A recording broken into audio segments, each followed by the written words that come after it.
Guys, welcome back to my channel. It's your girl, Miss Fighting Fiercely, and today I want to talk about a couple of tips to help you if you are transitioning into an anti-inflammatory or an endometriosis diet.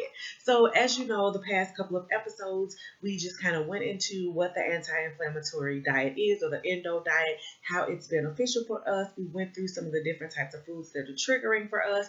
And I think the last episode, we started getting into some of the foods that you can transition or swap out in place of some of your trigger foods. But today I wanted to take a few minutes when I was going through, I think, the first episode, and I got to the end of that when I was reviewing it, and I realized that, I can kind of take this piece of the video and make it its own separate thing, because it's important to focus on the way you transition and the why you transition, because I know that it can be so very overwhelming when you're like, this is all my favorite foods, this is all I've ever eaten all my life, this is all I know. What am I going to do different? How can I do this differently? How am I going to survive, literally.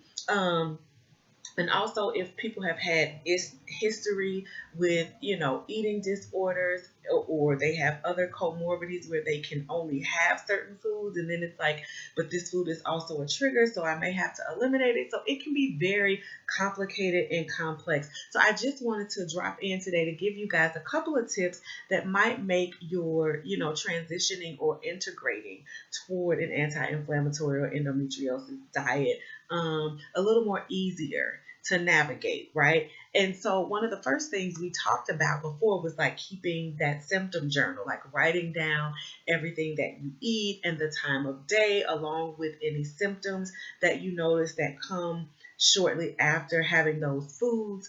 But even when you start there, the biggest thing is that I want you to go slow. Be gentle with yourself. Be patient with yourself. Think about it. It takes on average 8 to 13 years to just even get a proper diagnosis of endometriosis. And then for years and years later, probably for the rest of our lives, we're trying to figure out how to navigate this new normal, right? Not just in our foods, in our work life, in our home life, in our dating life, right?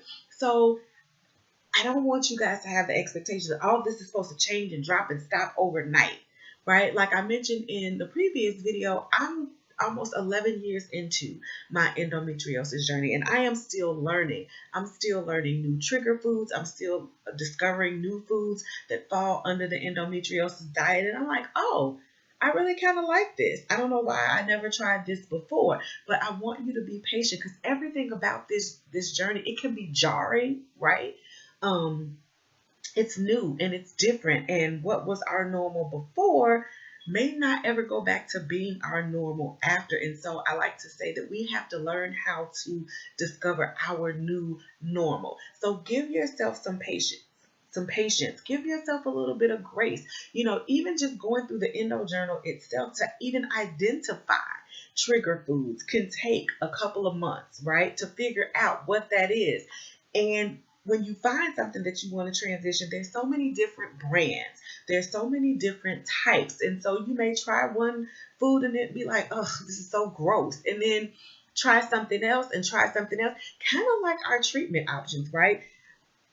We may try birth control. We may try, hormonal injections. We may try ablation before we get to excision. We may try hysterectomy. So it's the same kind of thing with our eating regimen. It may take a little bit of trial and error. It take a little bit of, experimentation with that. So be gentle with yourself, and a lot of us are tied to eating emotionally, socially, culturally. A lot of us build a lot of events and things that we do around food, right? And the thought of that can be like a gut punch. Like, this is one more thing that I'm losing. I'm probably losing my fertility. I may be losing my uterus and my ovary. And now I've got to lose, my chocolate brownies too. Like, are you kidding me?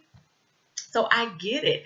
And a lot of people on the outside want, but endo peep to endo peep, I get it and I understand, So there may be a grief process in there too. So take your time, go slow, be patient with yourself. That's my number one absolute first and foremost tip. The second tip that I want to talk about that I mentioned briefly in the previous video is learn to have an open mind, right? There's so many things about our life that we have to shift once we get our diagnosis, and eating is no different. Normally, a lot of us, again, we grow up culturally, we grow up socially, we have the same things over and over and over again for breakfast, lunch, and dinner. We have cereal, we have oatmeal, we have eggs, omelets, pancakes, whatever. Breakfast, your dinner is, your pasta, rice, casseroles, what have you. But once you realize that you can kind of shift that, like who said you could only have this thing for breakfast? Who said that? Where does that come from? Who said you could only have lentil soup, for lunch or for dinner? Who said you could only have salmon or salad for lunch or dinner? Who says you can't have those things for breakfast? And once I opened my mind, that was actually one of the first tips that I got from my nutritionist when I was transitioning is expand your mind, your thought process. Is like, you can have sweet potatoes for breakfast. You can have kale. You can have cabbage. You can have rice, beans. You can have all of those things, you know, for breakfast. And once I let that go or realize that, it expanded my options for eating. It expanded my options for eating. It's like, hey, you can have a bowl of cereal for dinner. You had a long day, you're exhausted, you don't feel like cooking, your energy is low, your endo fatigue has set in, you don't feel like it. Who said you can't have a bowl of cereal for dinner? Where is it written? So expanding my mind, opening my mind, shifting my train of thought of what breakfast food is, what's lunch, what's dinner, what's snacks. You open up the whole palette where anything is up for eating at any time of the day. That's going to give you a lot more options, and you're going to feel a lot less restricted in terms of, what you can bring into your eating regimen. And then the another thing, it's almost the last thing I started to say, and the last thing is, but the third thing actually is experiment. When it comes to medications and treatment options, yeah, the experimentation sucks, right? But with food, your experimenting can be a little more joyful than that. And I mentioned this before, but I just wanted to expound on it a little bit. Again, one of the key things that my nutritionist talked to me about is every time you go to the grocery store, if you would just be open to trying one new food that you've never had before, or one food that you've been eyeing and you never thought to get it, just swap one thing out for another. Perfect example is Smucker's natural peanut butter, right? It's just peanuts and the salt that occurs naturally in it. Easy swap. Gave that up instead of the other peanut butters with all those preservatives and extra added ingredients and oils and things. Swapped it out. Peanut butter is an easy fix for me. I can have peanut butter for breakfast. I can have peanut butter for lunch. I've had peanut butter and jelly for dinner, right? Easy swap. But 95% of the things that I eat now came from swapping and experimenting and just trying things out. The first time I ever tried an eggplant was atrocious. I bought it. I tried to saute it up and stuff, and it was just, it was horrible. Then I found on one of my girlfriend's page on Facebook who's a vegan, and she posts some recipes. She made an amazing roasted eggplant dish. I simply hit her up and said, hey, what did you do? How did you make this? She showed me how, and now I am so in love with eggplant. So much so that I have to stop myself from eating them when I make the roasted eggplant. Brussels sprouts, kale, himka, jackfruit. These are all things that I never would have had or never would have known, and just by swapping it out. And a lot of the things are very cheap or inexpensive. So worst case scenario, if you buy it and you don't like it, you're not out of much money. But if you try that, I would venture to guess that there'll be a lot more foods that you do end up liking than foods that you don't. And I've got to be honest, in the years that I've experimented, I would say there have been like three three foods that I've tried and ventured out, and I was just like, nah, this is not it. It's not for you, girl. But overall, everything that I found has been really, really good. And so now the last tip. We're at the last tip of transitioning. We know how vital support is, right? Support groups are. Support groups literally saved my life when I was first diagnosed. And eating is no different. So you got to get you some support, right? For me, online support was huge. Um, Everything's Googleable now, right? That's one area where Facebook can actually be of benefit. If you're thinking about trying a certain lifestyle or incorporating certain eating, seek out, Facebook group books of people that do these things, and you can get ton of information. You can get ton of inspiration. You can get ton of recipes, guidelines, resources, so that you can incorporate this thing and make it your own. I'm in several groups. I'm in an intermittent fasting group. I'm in a couple of vegan groups. I'm in a raw food eating group. Um, and when I'm in them, I don't let myself get overwhelmed. I actually utilize a saying that my stepmom had, and ironically, it revolves around meat, which is one of the foods that we eliminate, right? But her saying, she used to say, whatever it is, when it comes to things, information, or people saying you something and giving you advice, you eat the meat and you spit out the bones, right? What does that mean? You take what is necessary, you take what is applicable, and if it's not, you just discard it, right? Or, the saying, if it don't apply, let it fly, right?